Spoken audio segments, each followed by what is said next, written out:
अस्सलाम वालेकुम viewers, welcome back to my YouTube channel daily tips with Asma. आज की इस वीडियो में हम आपको बताएंगे मेरान नाम का मतलब क्या है। मेरान नाम का शुमार लड़कों के नामों में होता है। मेरान एक इस्लामी नाम है। मेरान नाम की इब्तदाई तारीख़ अरबी ज़बान से निकलती है। मेरान नाम के अफराद के लिए खुशकिस्मत नंबर 8 माना जाता है। माहिरीन के मुताबिक मेरान नाम के लड़के बहुत शरीफ होते हैं। मेरान नाम का मतलब है बहुत अमीर, मशहूर।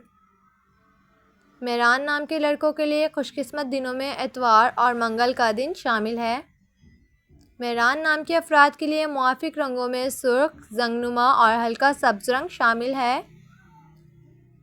मेरान नाम के अफराद के लिए मुआफ़िक पत्थरों में पुखराज पत्थर शामिल है। खुशकिस्मती वाली धातों में हिंसों के हिसाब से तांबा शामिल है।